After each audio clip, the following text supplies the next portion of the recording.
Good evening, everybody. Happy Canada Day holiday here on this Monday, July 1st, 2024, here in Canada. And I hope everyone's doing well on this long weekend here in Canada on Canada Day. Welcome to season 2, episode 6 of the Small Talk podcast with my co host Marlene Sharp and myself. And we're excited tonight to have a special guest on our show. She was on my other show a month ago, but she was kind enough to come on tonight. And I'm going to bring on my co-host here for her 6th episode together this year, Marlene Sharp. Good evening, Hello. Marlene. How are you? Good. How are you? I'm not too bad. I'm a little tired. I'm just, I was run down from the weekend. I was really busy and just trying to catch up on things. You had an eventful birthday weekend, and it's Canada Day. So happy Canada Day. Thank you. And just after my birthday, too. By the way, I wanted to ask you this since it's Canada Day, and I'm going to do this with my guests later on today. Name one famous Canadian and one famous Canadian food. Let's see. A famous Canadian. I think Ryan Reynolds is Canadian. Is that true? Correct. Yes, true. And a Canadian famous food, maple syrup.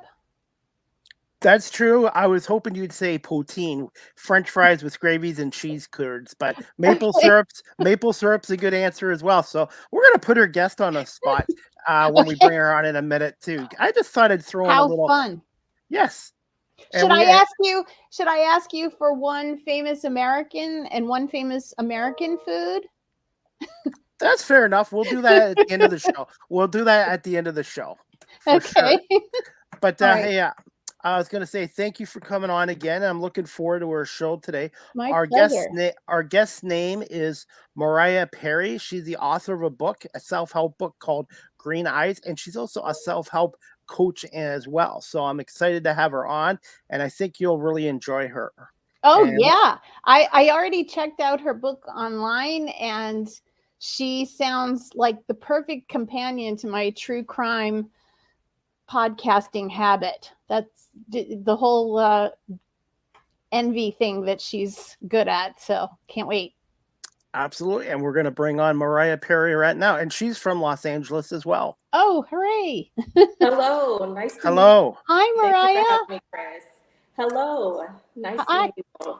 I'm Marlene, and nice to meet you, Mariah. And I love that you're wearing a green trimmed outfit. Yes. Very appropriate for the occasion. I love it. Thank you. I tried to be on theme. Yes, it's perfection. Thank you. Okay, Chris, that you were putting me on the spot. Yes. Already. Yeah, we have to do it since it's Canada Day as well. What's one famous Canadian and one famous Canadian food? And I was going to ask you something else, but I'll if I can remember, I'll think of it. But yeah, one famous Canadian and one famous Canadian food since it is Canada Day here on July 1st. Okay. I'm going to go with a musician that I really love, which is Drake. I know that he's Canadian. Toronto, yeah. Yes, Toronto. And then it's a restaurant, but isn't Tim Hortons a Canadian restaurant? Yes, and it was founded by a former hockey player who unfortunately he passed away in a car accident in 1972 driving to Buffalo. Tim Hortons it was Canadian, but it is now owned by an American chain. But it is, you can still, when you think of Tim Hortons, you still think of Canada. It was founded by Canadian. Did it originate in Canada? Yes. Okay, I'll stick with that then. And for both of you, since it was my birthday, what's one fun fact about Chris Pomay you might not know about? Oh, wow. You mean, okay, we have to ask you for a fun fact or something that we know that the audience might not know? Okay, you know what? I'll give you guys, I'll cut you a break. If you guys didn't know this about me, I am left-handed. Mm. I am too. Wow. Yeah. This must be a very special episode because this is also the Canada Day / left-handed episode because we don't get that many. There aren't that many left-handed people in the world. So this is very special. I think there's more than that. You know what? After this show tonight, I'm going to Google that because I'm sure there's a fair amount of left-handed people out there. I'm curious about that. Well, I think you're right. There are a lot, but not as many as right-handed. Yeah. Okay. But anyway, you research that, Chris, and that'll be our fun fact for the next episode. Hey, I'm going to ask you this, Marlene. Where's your partner in crime tonight? I haven't heard her yet. She's right here. She's resting. We had 2 very labor-intensive Zooms this morning, so that tired her out. But she might come to life. She's just resting. That's all. And we're talking about Blanche. That's Blanche Dubois Sharp, my partner in crime and business. My little furry angel, Blanche. Love it. Love it. So they're taking a break right now after a very long day of business. Understood. Yeah. It was intense this morning. So she's taking a little break before she becomes camera ready or audio ready. Beauty rest. Understood. Well, I can't wait till we start talking to Mariah about the topic at hand. Marlene, do you want to go first or you want me to go first? Oh, you can go first. I'm just so excited. So please. Definitely. And we met through TikTok, by the way. So TikTok has been a great tool for myself, but I've also met a lot of guests and friends off of there too. Mariah, can you tell our audience a little bit about yourself? Yes. So my name is Mariah. I'm currently residing in SoCal, but I'm from Sacramento, California. As far as my professional background, I got my bachelor's in psychology. And while pursuing my bachelor's, I did a lot of work in the mental health sector, more so youth mental health and also community wellness sectors. Things such as crisis counseling, working with youth organizations to promote mental health wellness within that population. And after I graduated with my bachelor's, I decided to pursue higher education and get my master's. And that's what I'm currently doing right now. But in the pursuit of higher education, I would often write just as a hobby. So the first book that I ever published was November 2018. That's when I started writing it, and I published it officially November 2021, if I'm not mistaken. And then from then on, I just would put out little projects here and there, but my 4th book, Green Eyes, was how I started to establish, a social media presence. And I marketed that solely on TikTok because I felt like it was engaging. And kind of like what Chris said, I felt like it was a very interactive platform. And that's kind of how I'm here today, with a very brief summary. Mariah, before you started your first book, did you have favorite authors that you enjoyed reading or some that kind of helped you with your style of writing? Absolutely. So one of my favorite authors was Khalil Gibran, if I'm not mistaken. It's Kahlilgibran. And one of the books that he wrote that really resonated with me was The Prophet.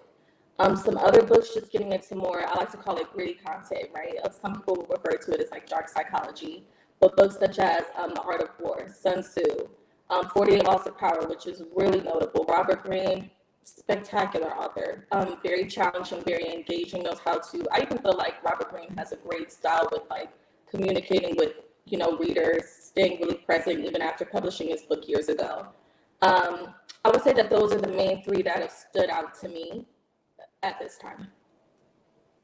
Marlene? I was wondering if you have any mentors or icons of psychology who are contemporary, like anyone who's writing and publishing or speaking today who you look up to. Ironically enough, because I think maybe it's the type of work that I did, it was more so about community. So we will always focus on like projects and organizations, and I would say it was more like my immediate environment. So I can't say right now I have like a favorite psychologist or like a favorite mental health worker that's published anything at this time. I feel like it's more so about just working like face to face or, working specifically on a project and kind of building on that community. I see. Yeah. I'm actually working with a psychologist right now on the media side of his business. And so I was going to ask you if you knew his work, but it sounds like you're focused on the classics. Well, the classics, as far as my personal Your interest, taste in self-help, yeah, and that yeah. kind of stuff. But psychologists, I would love to know the name, because even though I don't have a favorite, we still have to buy their books. Oh yes. Well, Or- yes. So his name is Dr. David Burns, and his oh, ecosystem that he created is called Feeling Good, and he's written a number of books. A couple of them are under the Feeling Good banner, and then he has others such as Intimate Connections is one about relationships, but he practices cognitive behavioral therapy, CBT, yes. and he's further refined it into team CBT. So it's CBT, but he's got very specific tips to actually recover, and in a very short period of time and without medication. Yes, so we did go over David Burns while we covered cognitive behavioral therapy. Yeah. So You did. yeah, so it's hard to pick a favorite, because when within the master's program, we're pulling from so many different psychologists. But yes, thankfully we did cover a lot of his work. I forget the other cognitive behavioral therapist. There's another major one other than David Burns. Is that correct? I think his mentor or his idol, someone that he studied with and I believe practiced with at one time, is named Albert Ellis. Yes. There's so I think Albert Ellis is considered one of the original pioneers of CBT, and then Dr. Burns has taken it to another level. And actually, I've introduced Chris to the Nice. Dr. Burns ecosystem, and we're hoping to have him on the show maybe Beautiful. later this summer, because he just released an app, a mental health app, which is groundbreaking. It's different than BetterHelp or Talkspace or anything like that. It's like your device becomes it's a stand-in for the procedure and the techniques that Dr. Burns teaches, and it really walks you through the steps. It's very interactive. It's almost gamified, because it's so asking you questions, and so it's quite interesting. So we're hoping to have him on the show so he can talk about this team CBT based app. Beautiful. I would love to learn about it too. Yeah, Feeling Great. Oh, there's Blanche. Blanche is very passionate about Feeling Great, the app. Yeah, there you go. Yeah, she's wagging her tail. She just jumped up and got her second win. I knew it would happen, and of course, Dr. Burns made it. So. Okay, fair enough. Thank you, Blanche. Mariah, when did you take an interest in psychology? Was it earlier in life? Not necessarily. I think that more so, definitely in my childhood, mental health was something that we didn't really address, like in my environment, in my community. It was something that we didn't necessarily put a name to, and I think it's because we weren't privy to the information. I would say I mainly became familiar with the subject when I was in high school. So education is really important as far as like broadening your scope too, especially if you don't have access to certain information in your immediate environment. I took an elective, and what's really interesting about it is I took the elective my senior year, and I knew I wanted to go to college, but I was like, I don't know how I'm going to declare a major, because there's not a subject I have resonated with quite yet. And I took the course and I fell in love with it. And I was like, this is, I think, something that has been so prevalent in our community, and we haven't been able to figure out, okay, why does this person isolate themselves when we talk about certain things that happened to them in childhood? Or why aren't we able to talk about really traumatic events in our family? Or it's like this underlying thing that no one wants to touch, but it's very apparent that it's there. And I think the first time that I was able to make sense of that phenomenon was taking that elective. So it started in high school, and I decided to declare it as a major in undergrad, or as an undergraduate pursuing my bachelor's. And from then on, I was like, I can definitely stick with the mental health field, especially once you start to get into the field work and doing community work. It definitely adds an extra incentive. wanted to ask you this too, and I'll get Marlene's thoughts too. Um, Obviously, the pandemic. I don't really like bringing it up, but um, there was mental health issues in that before the pandemic. But do you find both of you that it's increased big time with after the pandemic, and also how much of an impact does social media have on mental health in some cases?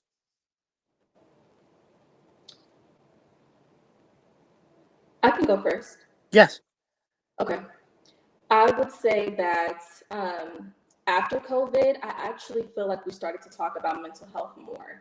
I would say, if anything, I feel that mental health was on a decline during the pandemic for two reasons. Either one, people felt like they weren't able to utilize their like social groups or maybe even go to work, so they felt like they didn't have that outlet. But then on the flip side, I feel that sitting with themselves for the first time and not really having all of those things that were keeping them busy helped them come to terms with the fact that, wait, maybe I haven't been in the best mental state all of this time, and these other things I was using as like a filler or maybe even a distraction.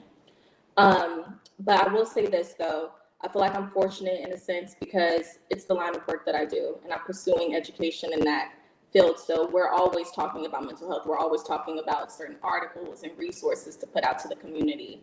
So if there are other individuals who are just like, actually, after COVID, I felt a decline in my own mental health, I feel like that's plausible too. It's just, for me personally, I feel like just the awareness overall, I would say that it's been on the up and up. So in my opinion, I feel that because there's been more mental health awareness since the pandemic, it has benefited us more so than when we were in the pandemic. And social media, it's really interesting because I feel social media can be a great resource, and it can also be a great way to connect. It can even be a great way to learn more about mental health.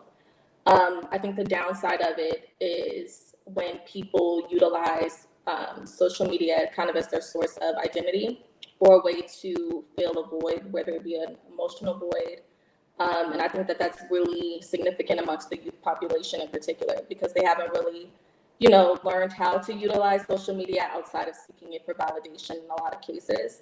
So that's why I think it's important to not necessarily throw the baby out with the bathwater, but understand that social media can be great, but it's important that we utilize it with caution. Marlene? Are you now, Chris? Do you want me to say who my educational mentor is, or do I have a mental health mentor, or what? How Just would just you just like me quick to answer? just quick thoughts about mental health and how much the pandemic affected it, and social media a little bit. Your thoughts on that too.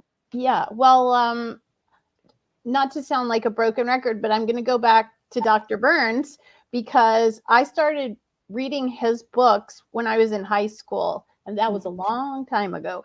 And my uncle is a psychiatrist, and he had recommended Dr. Burns books to me when I was a teenager going through some issues, and I found them to be extremely comforting and helpful.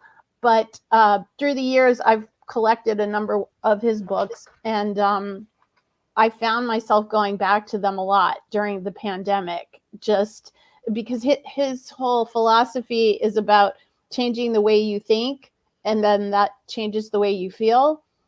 And the pandemic, I think, gave a lot of people time to brood about the state of their lives before and during the pandemic. And I know I was one of those people. And so it helped me to go through his list of cognitive distortions and how I was catastrophizing and over generalizing things, and just being able to catch myself in those thought traps that perpetuate the depressive state. I found that really helpful, just to even go back and just reread them, not even to do all the homework that he recommends. I mean, those things are helpful too, but yeah. So he's been somebody that I have looked toward for guidance and recharging as well through the years. Definitely, the pandemic seems to have led to folks' cognitive decline, I would say, on a whole. There are some exceptions, but I've observed people's mental state going down. It's certainly with the statistics of like domestic violence. I think that shows that's some statistical proof that shows that there's something going on. Social media, I suppose, adds to that. It can amplify the feelings of angst, especially if you're comparing yourself to other people. And of course, most people put their best foot forward when they're on social media. So it's very easy to absolutely look at what somebody else has going on and think, oh, well, I'm falling short of what the ideal is. And the truth is, a lot of people are exaggerating. Sometimes they're exaggerating in a good way, making their life seem more glamorous.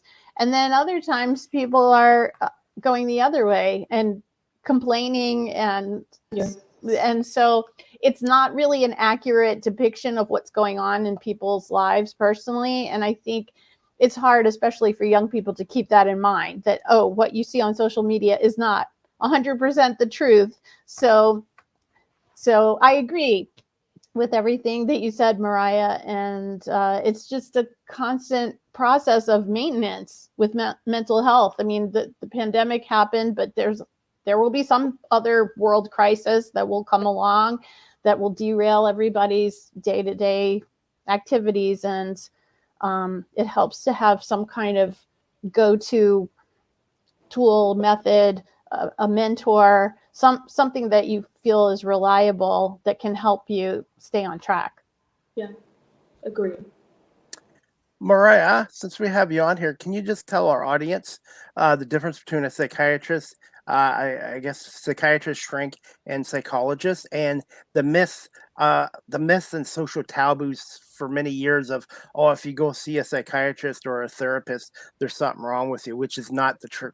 That's not the case, and it's never has been. It's the people that refuse to get help, the ones are the ones that have problems. So I just want your thoughts on that. Yeah, so a psychiatrist is actually at the doctor level, so they're able to prescribe medication. More so like what I do, which is pursuing like the therapist role. Some people may even do like licensure in other areas, but they're still pursuing the mental health route, but they're not interested in actually prescribing medication. The difference is, for example, if you seek out assistance from a therapist, they will not prescribe you medication.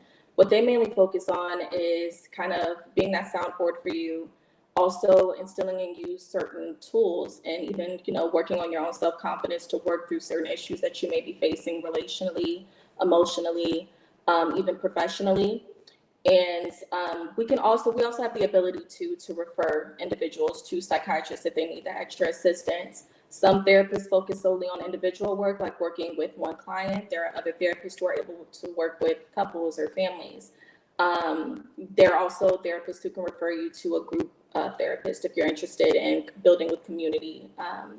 So for example, if you have a specific problem regarding a disorder, an individual therapist may figure out like, okay, we could still pursue our individual sessions, but I feel like it would be beneficial for you to seek out community in like a group therapy setting. And that's actually what I've been working on right now, is stepping into the group therapy realm. So it's great. I think that there's definitely room for both, of course. But like what you said, Chris, if someone feels like they need that extra assistance, right, and they feel like, okay, I've been to individual therapy, but I need to speak to a psychiatrist, I feel like there's something else going on. I think that navigating that stigma is more so rooted in people assuming that, okay, because I couldn't fix it on my own, or because I feel like, there might be some kind of shame within the people that I'm around, or my peers aren't having the same issues, then this may label me as inadequate or insufficient. But I think it's more so about us reframing that narrative and understanding that someone who's even able to step out and realize that there's something wrong with me and go out and seek that additional support, even if they realize that it's not accessible to them with those who are in their immediate environment, says a lot about really their own character and their own resilience and tenacity. So for me, I think that the stigma is kind of outdated at this point. I think it's more indicative of someone does seek out mental health assistance. It's indicative of their willpower and their strength. Absolutely. And I nowadays they have a campaign here in Canada every year in February. It's called Bell Let's Talk. And I think it's great. but they also forget listening is just as important as talking too. Yeah. Well said. I agree. All right, Mariah, we're going to get to the next question. Can you just tell our audience about your latest book, number 4? Congratulations. Thank you. And it's available on what, Amazon.com, and I'm Yeah. assuming Amazon.ca here in Canada. But just tell us a little bit about your book, Green Eyes, and pardon me, I'm choked up. I got to get a drink of water. The No. process of writing your book, and yeah, and I believe self-publishing your own book as well. Yes. So Green Eyes in particular. So, like I said earlier, it's the 4th book I've ever published. So it wasn't my first go around, but what I will say about Green Eyes is it was the first book that I had an actual concept. But what's funny about it is the first thing that came to me was the title. And when I thought about it, I was like, Green Eyes, this kind of reminds me of Green with Envy. So I knew that the title and the concept will work really well. But in all honesty, because I think the other books that I published, they were very free flowing. It wasn't really structured. I didn't have a specific concept to work with. I was intimidated by it at first.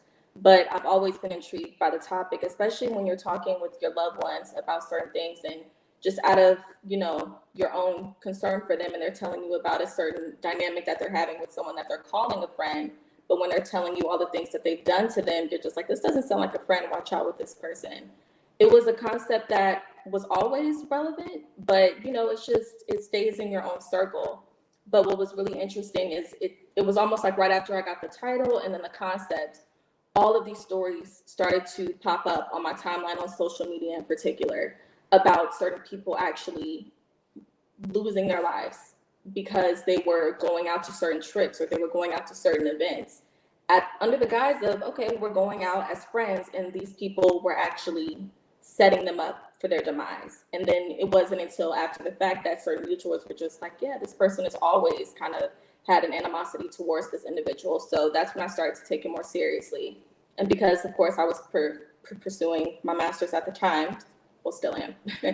I was pursuing my master's at the time of writing the book. I was like, let me look through certain research too. That's the essence of what we do in school. So let me see what research articles are out there. And of course we go through the whole, make sure it's peer reviewed, make sure that they follow all the things, just to make sure you're putting out reasonable information. And what was so, I think, interesting to me was there were thousands of research articles about envy in professional settings in particular. And I was like, wow.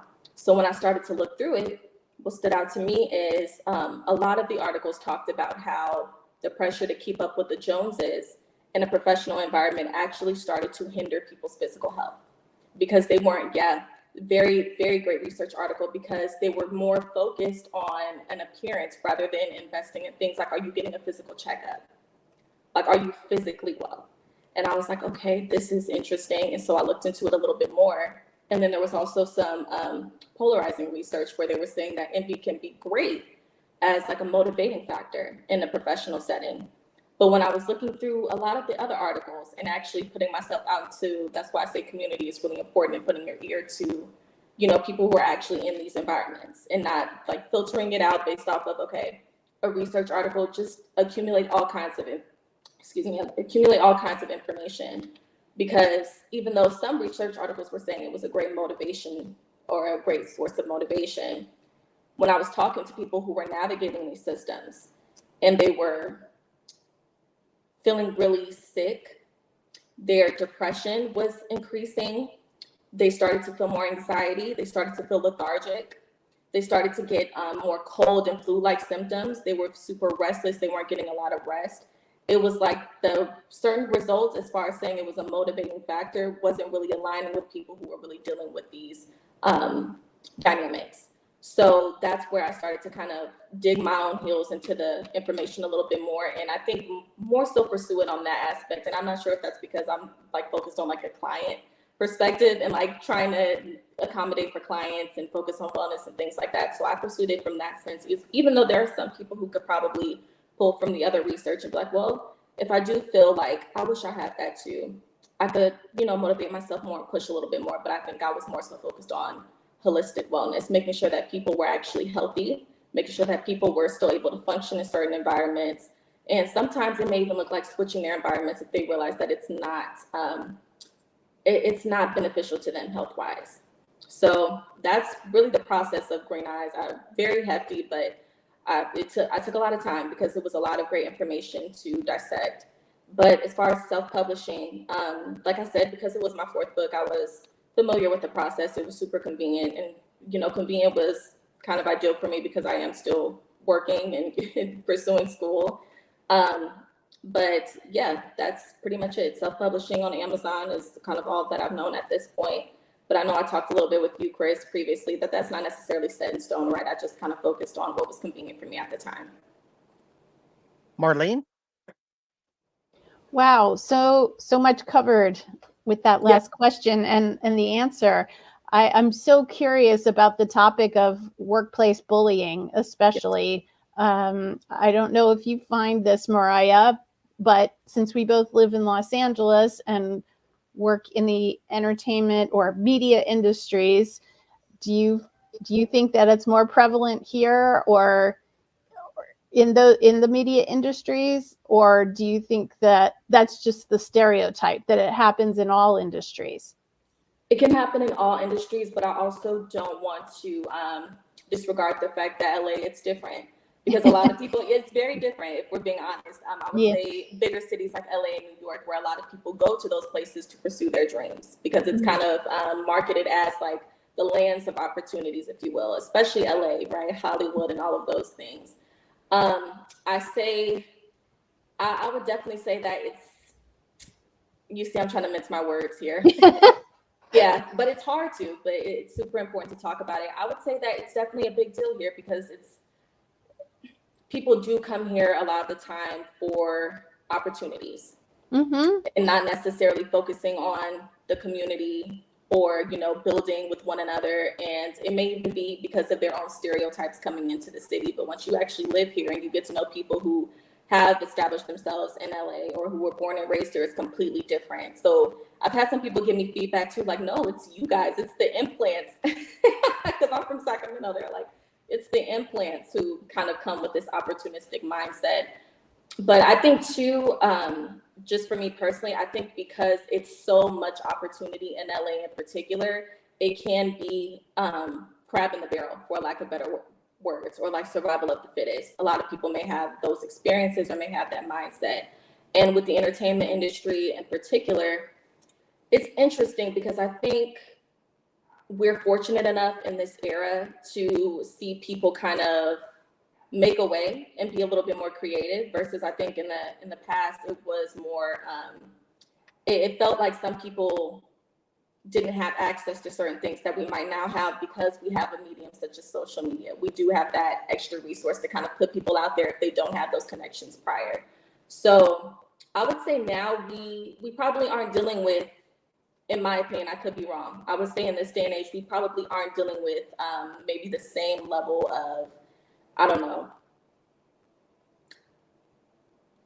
I don't want to say struggle, but maybe the survival of the fittest aspect, the crab in the barrel aspect, may not be as intense as it is now versus maybe a couple years ago. Interesting. I've observed a phenomenon that sort of is related to the Nepo baby phenomenon. Chris, I'm not sure if you're familiar with the term Nepo baby, somebody who is born into a privileged background, especially if it's related to show business. So the child or or it could be a relative of someone famous. But I have, in the last few years, seen a lot of instances of what I call reverse nepotism, which is when someone's family member is famous, but it backfires on them if they're not already famous, and it works against them. So maybe there's a scandal in their family, and I'm talking about people that I have worked with and interacted with, or maybe the halo effect of being in a celebrity or a privileged family is not working for them for whatever reason, and then that person lashes out in some fashion. So they might be jealous of what they perceive other people getting, or they have a sense of entitlement, and Right. it's not. And those people are.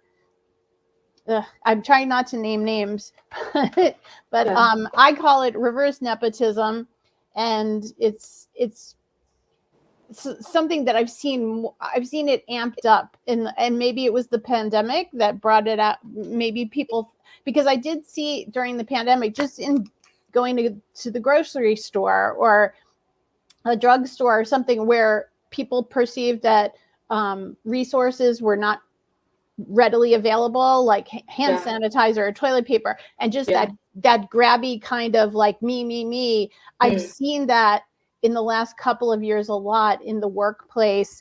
With, as I work in the entertainment business, so of course that's where I observed it. But I don't know, I guess it is a function of or a byproduct of jealousy and entitlement, narcissism. I don't Yeah. know. What have you observed anything like that? Yes. So ironically, in the in the book, we talk a little bit about it, more so in the earlier pages. And one of the research articles talked about how envy, jealousy, Machiavellianism actually run in like a clique. So a lot of the tendencies, a great research article. A lot of the tendencies actually overlap. And what you mentioned in particular about reverse nepotism. Um, it definitely can be rooted in entitlement, and it's a bittersweet situation, because there is a situation where you could feel kind of like sorry for the individual, right? Because there is all of this pressure. They have the eyes on them, like, okay, well, your father was successful, your sister was successful, but you're not necessarily living up to that expectation. What's going on? However, if we're talking specifically about the jealousy and envy aspect, it can definitely be rooted in entitlement. A lot of people may erroneously assume that just because you have connections to certain people who have made it and they have put in the grit, they have put in the work and built it from the ground up, that you are automatically going to receive those same results. And I talk a little bit about the importance of not just preparing for, the successes and the winning seasons, but it's also super beneficial for us to prepare for some losses and some heavy hits. So I definitely agree with you, even though I don't know anything about the entertainment reverse nepotism. Thankfully, I haven't been in those kind of boardroom meetings, pins thrown at me, books thrown at me or anything, but it's definitely a real thing. And I agree with you. A lot of the time, unfortunately, it is rooted in entitlement, because they were exposed to people who were successful, and it appeared at the surface level that things were just going well or easy for them, when it's really a matter of hard work and tenacity. So what do you suggest about regular people dealing with somebody who has those issues? What could be done if you're working alongside someone who has this huge sense of entitlement, and you can see that that person is sabotaging your work, or when you start seeing those warning signs, is there anything that you can do other than just steer clear of that person? got it. So I love that second part, other than steer clear of that person, because when you still have to clock into work, like you can't just be like, okay, I'm just going to run away. Right. You don't have that luxury. You really don't. You don't. So I love this question.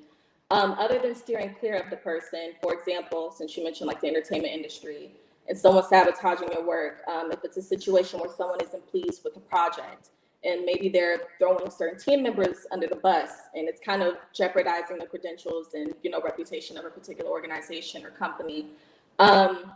Honestly, if we're talking about mediating with the client, my best piece of advice is this: once they reach this point of entitlement, it's going to be really hard to place any expectations on them. If I'm going to be transparent, and that's a lot of the work that I focus on, it's not necessarily going into it trying to shift the person, because a lot of the time their mind is already made up. And now that you're seeing a lot of these counterproductive behaviors rise to the surface, that's because it's been brewing underneath the surface for a minute. My course of action is doing the best that you can to do your own sense of damage control as a company or organization. Whether it be, this is kind of veering off into some other work that I want to do in the future, but whether it be focusing solely on a particular thing that they said that may not have been true, but it was a hit to a company or organization, maybe put out a campaign that focuses solely on that constructive criticism and just kind of rebrand to let it be known, like, we're not going to take another hit towards this person in the boardroom who kind of lashed out at us, because we still want to maintain our own integrity, but we also want to let it be known that that's not necessarily true. So that's just a little example of what I like to call like a counterbalancing technique. So when someone is throwing a jab at you, do something in particular to kind of counterbalance that attack and let it be known, yeah, we're not going to go that route, but I'm also not going to stoop to your level. So I'm going to make sure that I maintain my own reputation, because that's one of the first things that a lot of people who are utilizing jealousy and envy tactics will do, is they will come for your reputation. And it's not just on an individual level, but it can also be on a systemic level when you're working with the company. Yes. I kind of want, sorry, Marlene, I didn't mean to cut you off there, but I have a story to share with you guys, and it happened about a week and a half ago, and I admit it, and I want to share it to you guys because I want to be honest. As you know, I've been doing a podcast radio show for 4.5 years, and somebody on my social media page hadn't done a podcast in 4 months, 5 months, and not even a quarter of the material that I've done. And I guess they got a radio job, and I should be happy for them. But I was also kind of, I'm gonna admit this, I kind of got that envy bug in me a little bit because of all the work I put in. And what I wanted to ask you, Mariah, and I'll get your feedback too, Marlene, is when you get feelings of envy and jealousy, I think we all have it at some point in our lives. I honestly believe that. How do you cope with it? What advice would you both give to somebody who's starting to feel that? Yeah, so one of the first things that I often tell people is it's super important to differentiate moments of jealousy or feelings of jealousy from envy. Envy is often a result of like a sequence. So a moment of jealousy is just simply rooted in wishing that you had something that someone else had, wishing that you got an opportunity that someone else had. But once a person has reached a state of envy, it's no longer about a particular thing that you want to possess or a way that you want to present yourself. You're consumed with the other individual. And any kind of progress that they make, it completely negates or takes your attention away from your own momentum. So moments of jealousy is actually super normal. I would hypothesize that if not all of us, definitely most of us have experienced moments of jealousy. But the thing about jealousy is like what you shared, Chris, you're able to acknowledge your own accomplishments, and jealousy is fleeting. So it's not something that you harbor on all day, and you also don't feel the need to partake in the person that you're jealous of's downfall. Envy, on the other hand, the person has most of the time convinced themselves that they will not be at peace until they have partaken in this other person's downfall. Hence why a lot of the time the attacks or the tactics that they will use against their target of envy is relentless. Marlene? Wow. That was very illuminating. I didn't realize there was such a stark difference between jealousy and envy. Although it makes sense. It makes sense. I go back to the 5 secrets of effective communication that Dr. Burns talks about, and the disarming technique when you're in conflict with somebody. And I'm thinking that if you're guys, dealing... I apologize. Oh, are you guys still there? I apologize. That was on my end. Oh, yeah. We're still here. Yeah. Yeah, that was definitely on my end. There's a little bug with StreamYard. It seems like every night at this time, I have a Wi-Fi or some kind of StreamYard issue for about 10 seconds. So I apologize for that. Oh, I didn't even notice. I guess I was too caught up in the drama of the moment. So no apology necessary. But and that leads to our next question. Go ahead, Marlene. Oh yeah, I was just gonna say maybe using those 5 secrets of effective communication. I know I've brought Dr. Burns's book, Feeling Good, and I've brought them with me to the workplace in the past and referred to when I knew I would be having a conflict with somebody, whether it was related to jealousy or just not aligning on viewpoints with regard to business. just to try to resolve some sort of confrontation in a non-adversarial way. But it is quite disturbing and disconcerting when you know that you're going to lock horns with somebody, and whether you know the reason that's motivating them to act in that way or not, it's still upsetting, at least for me, speaking personally. And just to let you know, Mariah, I for a couple hours I was stewing about it. I think I talked to you about this last week on TikTok in a private message. I stewed about it for a few hours, but you know what? I've moved on from it, and I went back to focusing on myself and my media opportunities, and all. And I'm going to let both of you guys know right now. I'm seeing a mindset coach that was on my show a couple weeks ago. Her name's Lissa Crawford, and she's a great guest and a great person, and she's been helping me with mindset too. So I think we all go through envy and jealous. Is how you don't let it eat away at you long term. Right. Yes, agreed. So I just thought I'd share my experience from last week with a little bit of jealousy or envy, and I admit it. That's very brave of you, Chris. Thank you. Thank you for sharing. Yeah. Okay, Marlene, did you want to ask Mariah this question? This is in one of her sections of her book as well. Could you explain the term, in quotes, cutting a person down to size? Yes. So this is often a tactic where someone will kind of perceive an individual as a threat. This is pretty rampant in professional settings too. And what will happen is you may deal with a lot of criticism in a particular area that the person may feel threatened by. So it's almost like reverse psychology in a sense, whether it be someone is trying to preserve their own position, or if they see you as competition, they will kind of feed into a narrative of, okay, you're incompetent in this particular area, but that's the main area that I feel threatened in, and I want to make sure you don't see your potential. So I can pretty much thwart this opportunity for myself. Kind of like what I alluded to earlier, as far as a lot of the articles sharing that these kind of, techniques, they run rampant in the workplace for these reasons. A lot of the time people are trying to climb up this ladder for a promotion, or maybe hog a promotion to themselves, hog certain opportunities and resources to themselves within certain professional environments. So cutting a person down to size is almost like a preemptive measure. Before the person perceives that they're a threat, let's make sure that they don't do it, like make sure that they can never perceive it, so that we can make sure that we're comfortable.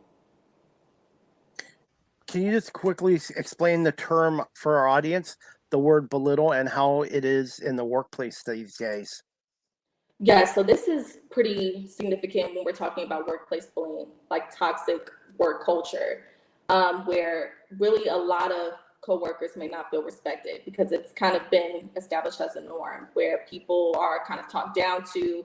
And some people do operate from this, like, okay, well, you have to make sure that a person doesn't think too highly of themselves so we can pretty much maintain our position of leadership and authority without dealing with any friction from those who work under us.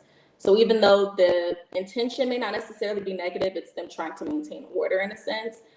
When you're dealing with coworkers who don't feel appreciated or valued, it can actually be counterproductive to the organization and company at large.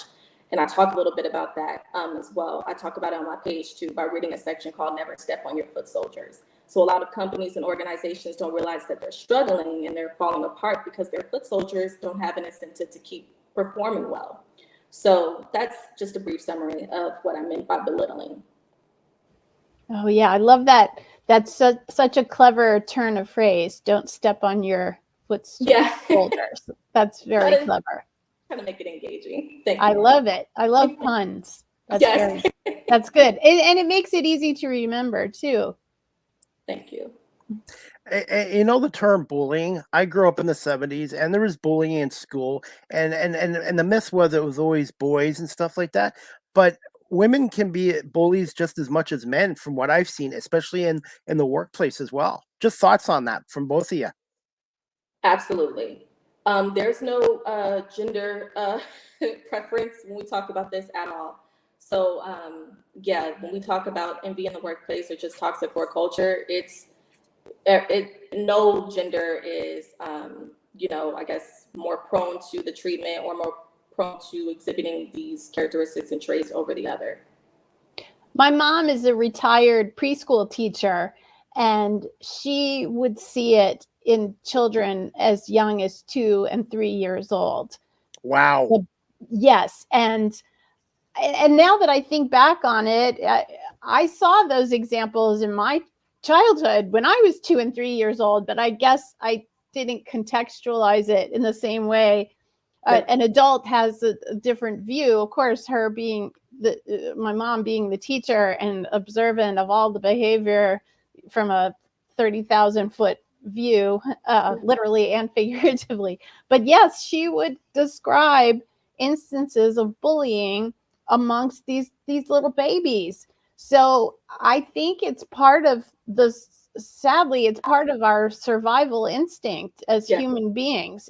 And that's another thing that makes me believe that narcissism is really the default personality. People are out to save themselves, and I guess in extreme cases, you could call it narcissism. But I've never been so frightened as I was in the grocery store during the pandemic, when there was just a discrete area of a discrete block of time where you could get toilet paper, hand sanitizer, the essentials, and the doors to the store opened up and everybody converged, and it was scary. It was, and in this country we don't have, and in Canada either, we don't have the kind of food and resource shortages that affect other countries. Even during the pandemic, it was never to that level. But the way people behaved, pushing and shoving, it was like that episode of Seinfeld with George Costanza pushing the lady, the elderly woman down when there was a fire. That was happening in front of me, and I found it terrifying. But I think that's just a part of human nature. Would you agree with that, Mariah?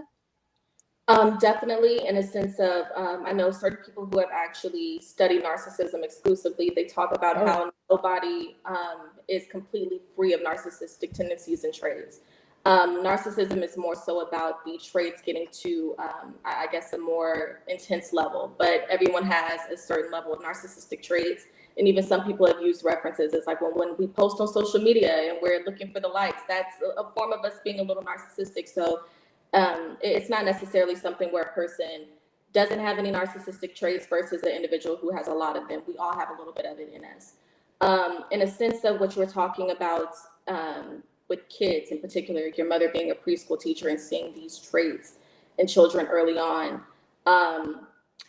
I actually published a book that talked a little bit about peer victimization and bullying amongst the youth population, called I Don't Want to See That at Your Table, which addresses the fact that we really start dealing with these interpersonal issues in childhood.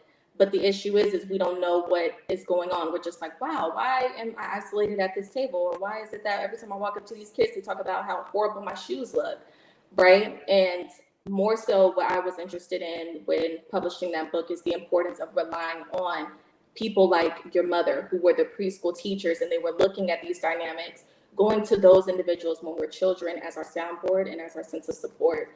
Also to getting familiar with mental health within the youth population, right? So if your kids are dealing with some issues in school or with their peers, helping them realize that just because you're having issues with your peers right now, that doesn't mean that you don't have a sense of community or more so communal support. So you have your family. You may even be in a neighborhood where there are a lot of kids that you can go outside and play with.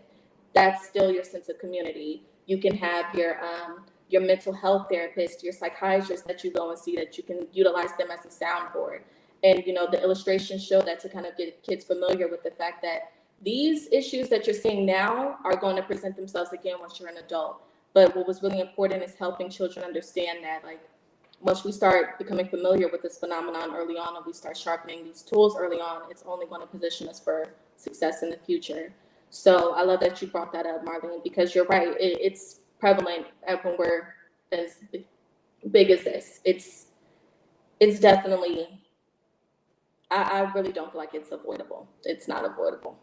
And I bet people's environment at home either exacerbates those qualities or diminishes. If someone feels insecure in their home environment as a child, it probably exacerbates those survival instincts that kick in and make a person feel like, oh, I have to grab everything, like this is for me because I'm not getting it at home, or I'm not getting the reinforcement or the support network.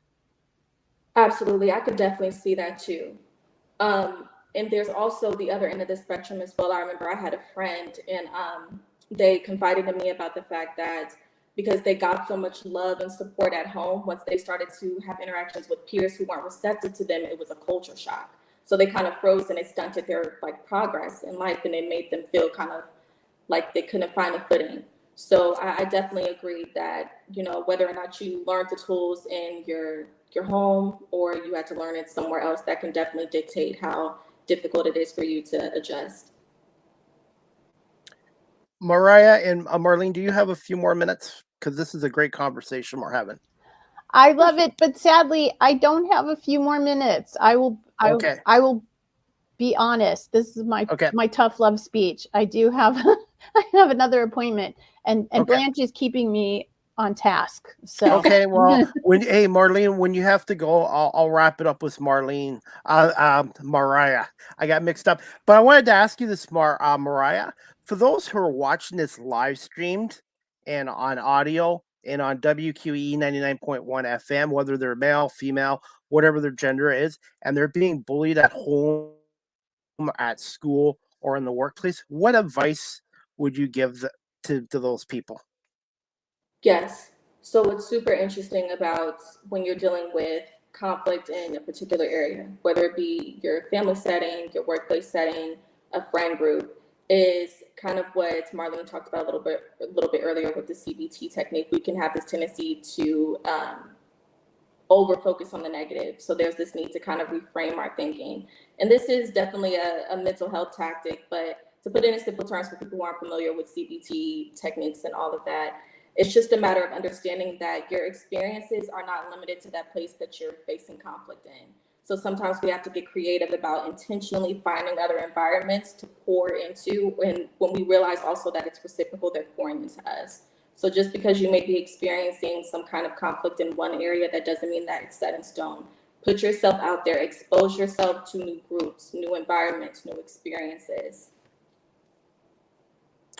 Absolutely. And Marlene, if you have to go in the next minute or two, just let us know, and we'll wrap this up in a few more minutes. But wanted to ask you this, Mariah, as well. Is can you tell us about your coaching services, and what's the best way for somebody who's watching or listening to this to get in contact with you? Yes, so coaching services, it's really straightforward. It's just a matter of people, if they feel more comfortable kind of sharing in detail certain things that they're going through, and they don't really feel comfortable putting it on social media, or they feel like they want like a more intimate conversation and like bouncing ideas off of someone, I provide coaching services. You can either book it as a text session, a phone session, or a Zoom session. You can contact me at MsReadTheRoom@gmail.com for all coaching inquiries, as well as any, business inquiries, and that's MsReadTheRoom@gmail.com.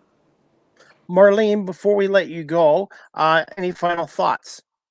Oh, this has been magnificent, Mariah. I love this interview. Thank you so much for it. Your demeanor is so positive and encouraging, but honest. You're not sugarcoating any of these scenarios that we're talking about. And while there are solutions out there, it's very real for a lot of people, and it's serious. And so everything that you've said, very, very much appreciated and valued. Thank you. Thank you, Marlene. It was such a pleasure meeting you. Likewise. And thank you, Chris, for finding a fantastic guest in Mariah. Thank you. I'm just the host. I'm just the host. The guests are always the stars. So I've been very lucky, and TikTok has been a really good tool. And I had a myth 4 years ago, thinking, "Oh, this was foolish." And you know what? I learned how to cut promos and how to find guests and get my media work out there. And I've met a lot of wonderful people out there from TikTok as well. Mariah, do you on TikTok and YouTube, do you interview guests as well, or is it more like an example of your coaching services, or how do you treat your social media? Honestly, so with YouTube, I'm solely basing my content off of things that I've already posted on TikTok at this time. Oh, okay. But as far as my TikTok presence in particular, it's mainly just me talking about what's in the book because it's super important for people. You can't just throw something out there and be like, okay, you all, this, here it is. No, give people a rundown on what you're talking about and give them the decision to like, okay, this is something that I resonate with. You can't just throw a title out there and be like, okay, support. No, see if people resonate with it and see if it's actually a need for the target audience that you're investing in, that you're focusing on. So I wouldn't necessarily say that the content I post is more so about my coaching services, though. I try to keep that really intimate and personable. I would say that the TikTok content is more so about what's in the book, and also finding a way to relate it to any phenomenon that other TikTokers, if that's a good way to put it, TikTokers are posting. That's a great way of connecting too. So, yeah, and do you use the hashtag book talk? I do. And is that very helpful? I've heard that it is. You know, I'm not sure what, I use a couple of hashtags. I'm not sure exactly which one, but I will say this. What Chris mentioned earlier, I think what really is helpful as far as building a presence for me on TikTok thus far is collaborating. Collaborating. Especially if you find, and I think that this is something that often goes under the rug. I want to be mindful of your time too, Marlene, I'm sorry. But something that goes under the rug often is a lot of people see something that they're inspired by, but then they don't think, let me collaborate with this person that I'm inspired by, because you're actually building one another up. Yes. And it's a way of you staying connected to people. It's a great way of you continuing that collaboration. And also once people see that, oh, wow, two people are on the same accord about this, now I don't feel isolated. Now I know that there's a way for me to build community as well. I would say that that's definitely contributed to, well, I would think that's contributed to my TikTok success as well. I agree. And I had taken some classes at YouTube Space LA back when they were still doing it live in their space in Playa Vista. I think you can still take those classes, but online. But anyway, one of the things that was a through line with all the classes is that collaboration is the best way to build your channel. And I think it applies to all social media, not just YouTube, because even if you're collaborating, if you're somebody who is starting out and you're collaborating with somebody who's already really big, you can still, both sides can benefit because you've got different audiences and different strengths. And so it's the combined force of your backgrounds as well as your followings, no matter how and Blanche is very passionate on this subject too. Blanche. We love to collab. And so, but yeah, I agree. And I'm so glad you mentioned that. That's a wonderful point. And on that note, I will leave because Blanche is definitely saying that it's time for her. She needs to move on to the next activity. And she needs me to do it. It's dinner time. It's dinner time. Dinner time. Yes. Dinner time. Yes. Now our secret is out. It's Blanche's needs that that are making this episode come to an end. Understood. All right. For your time, Blanche. Thank you, Marlene, and we'll talk to you soon, and we'll work on another episode maybe at the end of July, beginning of August. Sounds good. All right. Thank you, Marlene. Mariah. Thank you, Chris. Take care. Bye-bye. You too, Marlene. Okay, before we go, I did get one of your YouTube channels. Can I before we wrap this show up, can I play it? I think it's about 6.5-minute video from your YouTube channel. Yes, of course. Okay, no problem. And let me know if you can hear the audio okay. I can hear it. Before we actually get into the stages, I want to differentiate jealousy from envy. Jealousy, for the most part, is a common human emotion. I would hypothesize emphasize that most people have had moments of jealousy. Jealousy is simply rooted in wanting something that someone else has, especially once we've come to the realization that it's something that's difficult for us to attain or it's just out of our reach altogether. And also, what differentiates jealousy from envy is jealousy is often fleeting. So, when a person is harboring feelings of jealousy towards another individual, they're also able to acknowledge other aspects of their life that they're grateful for or other positive attributes and characteristics that they can acknowledge that other people admire and that they admire within themselves. However, with envy, a person becomes fixated on a particular individual at large. So it's not just a matter of wanting what someone else has, but it's wanting to embody the individual altogether. And a lot of the time, jealousy is almost a prerequisite or a precursor to someone entering a state of envy. And once a person has entered a state of envy, most of the time, I would say it's to the point of no return. Um, so yeah, let's just hop into the different stages. So the first stage that an envious person will experience is actually admiration. So they will admire something about their subject of envy or like their quote unquote target. They will admire a particular attribute or, they would admire a particular, I don't know, position that they may have. Whatever the case may be, something about this particular person, it stirs up feelings of inspiration, admiration, and even adoration. However, once the person starts to become consumed with whatever this person has, their target has, or how they carry themselves, how they look, or who they're in a relationship with, whatever the case may be. Once they start becoming consumed with it, it shifts from admiration to coveting. So now it's not just them looking at a particular attribute or admiring a characteristic or looking at a relationship and being like, wow, I aspire to have a relationship that's similar. Now it gets to the point where they want that particular thing. In this coveting stage, what the person will do, what the envious person will try to do is live vicariously through their target. And once they realize that trying to live vicariously through their target isn't successful, then they reach a competitive stage. So now what they're going to start doing is they're going to start trying to outperform their target, upstage them, outdo them. And it's going to start, so whatever it does, they're not only going to try to emulate it, but they're going to try to do it bigger and better. They may even try to do certain things first. This is where you'll start to see them becoming a little bit more conniving and cunning. They'll start to infiltrate their, subject of envy's friendships, intimate partnerships, mutual friends to figure out what their next move is going to be. And then they'll start doing little things like try to jump the gun. So they'll try to do that very thing, but do it before the other person. So, and once an envious person reaches this state of competitiveness, that's when they're going to start to pose more of a threat. And that's where their relentless nature is going to start to rise to the surface. So following the competitive stage that an envious person will experience, they will enter a state of jealousy. Hence why at the beginning I differentiated jealousy from envy. And here's why. Or now I'm going to provide an example as to why.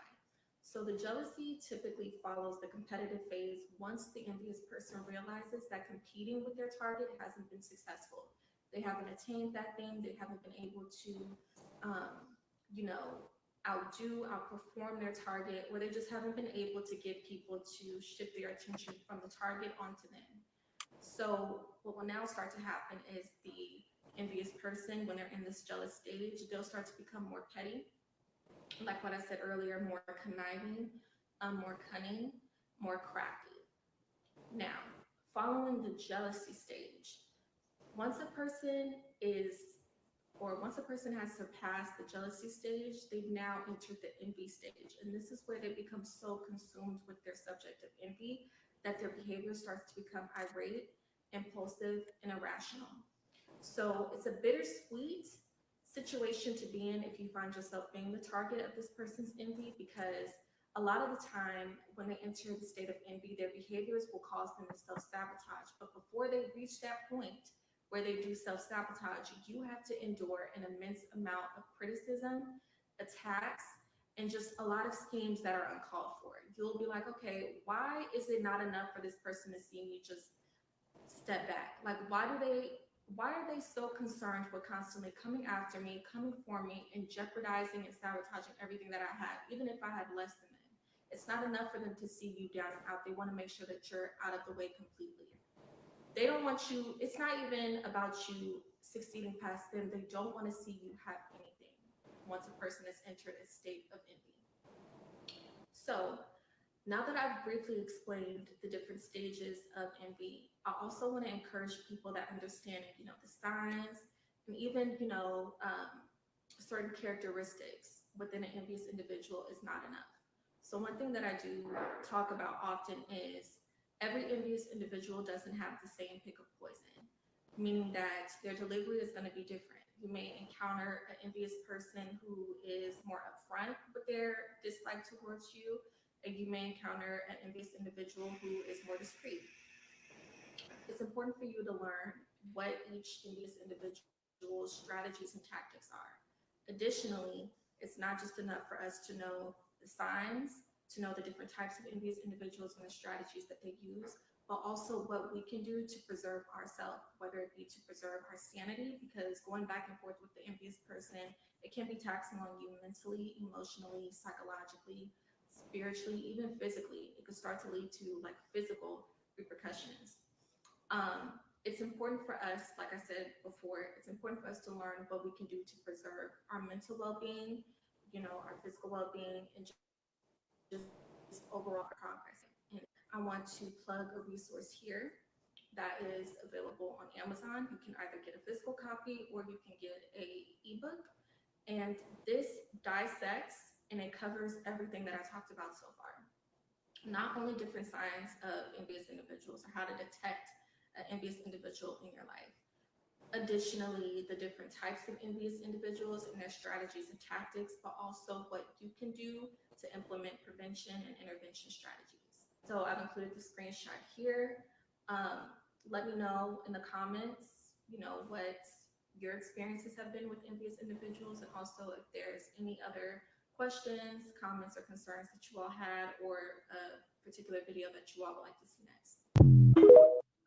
Thank you so much. And Mariah, how can people subscribe to your YouTube channel? And that was well said, what you said. And you have been a big help to me recently. Thank you, Chris. Likewise, like we talked about, community and collaboration is super important. But yes, people could find me, like what Chris showed just now, MsReadTheRoom on TikTok, as well as YouTube. So it's MsReadTheRoom. So you can subscribe on YouTube and you can also follow me on TikTok. And they can email you to MsReadTheRoom@gmail.com. Yes, thank you so much, Chris, for that reminder. And there's also the MsReadTheRoom@gmail.com at the bottom of Chris's screen, and it's the same spelling, MsReadTheRoom@gmail.com. How did you come up with Misread the Room again?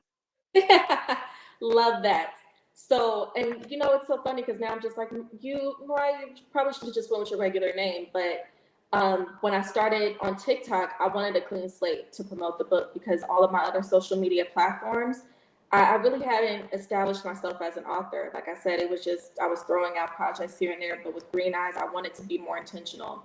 And I know on our previous episode when we talked about like putting out projects and things like that, what I think is really important for me is putting out something that's a need versus something that I just am kind of happy to say that I published. In all transparency, I think that was the case for me with my other 3 projects. But with this one, I wanted it to be solely about, okay, I want people to really find this helpful. So I didn't really want to put my name on the TikTok page. I just came up with the catchy username, MsRead the Room, because there's this term called like reading the room, which is just pretty much you observing, your environment, your interactions with other people and moving accordingly. So that's how that came about, the username. All right. And we're going to wrap this up with 2 quick questions. I'm going to put you on the spot here. Any plans for another book in the future, which would be number 5? Absolutely. And you and Marlene are so good because I feel like every time I speak with you, Chris, and just now speaking with Marlene, it's like I throw it in just a little bit. So if you pay attention, you guys have to stay tuned with Chris and Marlene's content. Because when they ask me about certain things, I'm kind of alluding to what the next book is going to be about, but there will definitely be another book in the future. give a shout out to Marlene. I've known her for 3 years, and she's a really good co-host. She's a good person, Yes. and I've met so many wonderful people. And you know what I love about this show the most? The storytelling aspect. But I sometimes connect people, and they actually make friendships through what I'm doing, and it's just amazing. Yes. Beautiful. I appreciate you, Chris, really. Thank you. And finally, what are some fun facts or one fun fact about Mariah Perry that people might not know about you? Man, I really, really love pasta. I'm dedicated to pasta. Like, I would just say I'm a foodie in general. That's a really good fun fact about me. Another one, oh, and we mentioned this earlier, I'm left-handed for people who don't know. I don't really mention it, but me and Chris, the left-handed crew, I'm left-handed. Something else, another fun fact about me. I feel like I'm a little eccentric in a way because I'm also the middle child. So I think that that kind of speaks volumes in a sense. I would say that those are the main three fun facts that I can think about right now. And hey, and since it was our holiday today for Monday, July 1st, your U.S. Yes. Independence Day is on Thursday, July 4th. So happy Independence Day. Do you have a question for the States for me to try to answer? You know what? Well, I will start off with this. Happy belated birthday, Chris. And also, do you plan on giving yourself a really nice birthday outing or doing something really nice for yourself even after your birthday? Just celebrate for a No, couple weeks. believe it or not, going to Buffalo this weekend was Nice. my. I I'm a workaholic, and it wasn't really work when you're at a ball stadium and you're talking to players, managers, fans, and plus I had a free night stay at a Best Western hotel. Unfortunately, I didn't have time to use the swimming pool in the fitness center, but I had a great breakfast there. I had a great birthday weekend in Buffalo, and I produced a lot of content. And if you check out my social media pages, and to me, being around sports is like a Yeah. vacation for me. Beautiful. Perfect. Okay. Well, do you plan on doing anything else for yourself, like a part two of your birthday, or you feel like you were satisfied with the sporting event? I'm satisfied with that, and right now I'm working on weight loss, so I'm trying to walk more and drink water more and Yeah. try to eat healthier. And I think if I can lose some weight and work on my mindset, and people don't realize your body you need to look after, but your mind and body, if you don't look after them, eventually they will break down. And you got to take care of yourself. If you don't, then you can't do what you like to do, like your passion. Very true. You know what? I think that those were great, great words. I'm gonna take that into consideration as well. And I am going to get your book. I'm going to see if I can get it on Amazon.ca, but I would like a signed copy of your book. Thank you. It's on the way, Chris. I got you. It's shipped already. I think I shipped it off a couple days ago. So it Well, should be thank you coming to you so much. soon. Of Thank you so course. much. And I want to give a shout out to Shantae Janelle, an upcoming musician Yes. as well. She's a huge fan of yours as well. Thank you, Shantae. Thankfully I've been able to interact with the Shantae as well because of Chris. So yeah, shout out to Shantae. I appreciate you so much for your support, and I'm super excited for what you have in store as a musician. Just a great community overall. So major shout out to Chris. Absolutely. And I'm going to wrap this up. Where can our audience follow you on social media and your website again? Yes, so we actually don't have a website right now. Okay. Just follow me on TikTok, MsReadTheRoom, and you can subscribe to my YouTube channel. I think that those are the main two platforms that you can get familiar with, like the work that I do, and also where I do more of like community and collaboration work. So yeah, follow me on TikTok and subscribe to my YouTube. And the best place to get your book is at what? Amazon.com, And Amazon.ca. Amazon right now. It's also .ca. Also, there's like a UK. So if you just type in Amazon, no matter where you are located, and then like the title of the book, and obviously my name, the author Mariah Perry, it should pop up. I've had some people in Africa say that there's some issues accessing the book, but we're going to try to figure that out. But Canada, it's available. UK is available. Japan, and a couple of other countries, and of course, US. All right. I want to say thank you to Marlene Sharp, my co-host, for coming on, and Mariah Perry. Thank you so much for coming on the Small Talk podcast. And you have an open invite to come back on our show with Marlene, or to come back on my other show as well in the future, and maybe talk about your fifth and sixth books coming up. Absolutely. You all will be the first that I call, okay? But thank you all for having me. I truly appreciate the support. You all have been so wonderful. And I want to wish you and your family a happy 4th of July, and enjoy your holiday on this upcoming Thursday as well. Thank you. And you know what? I'm wishing you the same. Happy Independence Day for all the Canadians out there, Chris. I hope you all take care. Sending so much love and consideration to you and your family. All right. Well, you give me a little bit of time tonight, and I'll have the video and audio done for you. And also, I'll do some clips as well for tonight's show if you'd like to use on your social media pages. Perfect. Thank you so much, Chris. I appreciate it. Have a good night, Mariah, and we'll talk to you soon. Likewise. Talk to you soon, Chris. Take care. Thanks. Good night. All right, guys. I hope you enjoyed season 2, episode 6 of the Small Talk podcast on this Monday, July 1st, 2024. Happy Canada Day here in Canada. And for my American family and friends on Thursday, July 4th, happy U.S. Independence Day as well. The next Small Talk podcast will be probably at the end of July, beginning of August. So in about another 4 weeks, me and Marlene will be back for episode 7 as well. The next live with CDP Sports Talk is to be announced. I'm hoping to have at least one show this week. And the Argo Bounce show with Nick Small and myself, we're going to do an episode this Wednesday. We're just not sure about what time or if our guests can come on as well. But again, thank you to Marlene Sharp, the co-host of the show, and Mariah Perry for coming on. Please check out her book, Green Eyes, on Amazon.com or Amazon.ca as well. And thank you for WQEE 99.1 FM in Noonan, Georgia, for having this show on as well. I hope everybody enjoys the rest of the Canada Day here. And again, happy U.S. Thanksgiving, or happy U.S. Independence Day on Thursday, July 4th.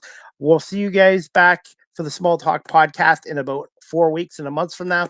And we'll see you this week for the next edition of the Argo Bounce live audio show. And live with CDP Sports Talk will be returning some point this week as well. Have a great night, everybody. And thanks for watching and listening to the Small Talk podcast.